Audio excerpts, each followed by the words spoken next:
Груевски и ВМРО-ДПМН очигледно со намера во петокот попладне се обидоа со едно штуро соопштение да ги сокријат вистинските трошоци за прославата на плоштадот, сервирајќи на јавноста смешна сума од само 90.000 евра. Вакво мајтапење на власта со сопствениот народ нема да премолчиме. Па дури ВМРО-ДПМН уште 100 пати да реагира со празни соопштенија, со кои наместо конкретни одговори ќе се кријат зад повиците за обединување. ВМРО-ДПМН не може да се надева дека лажниот патриотизам на премиерот повторно ќе биде алиби за нивните скандали. Јасно е дека прославата чинеше милионски суми народни пари. Обидите да се сокријат реалните износи само потврдува дека продолжува праксата со спомениците од Скопје 2014. Некој дебело профитирал и од партиската прослава на независноста на која се промовираше овој мегаломански проект. Пред 2 дена побаравме Министерката за култура да ги објави сите постапки и договори поврзани со прославата, повикувајќи се токму на владиното соопштение во кое се тврди дека се било законски и транспарентно. Дополнително, Бирото за јавни набавки, иако има законска обврска, и денес нема објавено ниту еден документ, постапка, договор поврзан со прославата.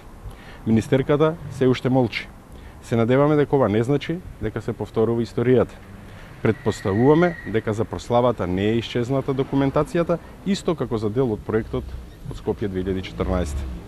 Бидејќи владата им ги должи на граѓаните овие одговори, уште еднаш ја повикуваме Министерката за култура, како носител на одбележувањето на јубилеот, да ги објави постапките и договорите, со што ќе докаже дека само 90.000 евра чинат најмалку 400 автобуси за превоз на членовите и симпатизерите на ВМРО-ДПМН од 83 општини.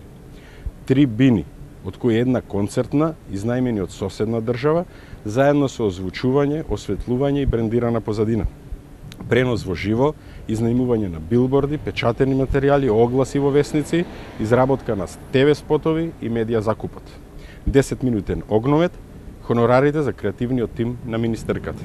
Овие ставки од прославата се доволни. Другите во овој момент нема потреба да ги набројуваме. Сосема на крајот, ево уште едно логично прашање до власта.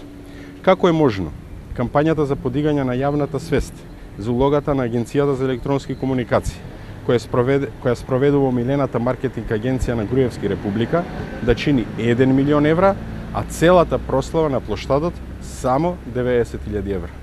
Чекаме конкретни одговори, а не празни фрази и политикански соопштенија.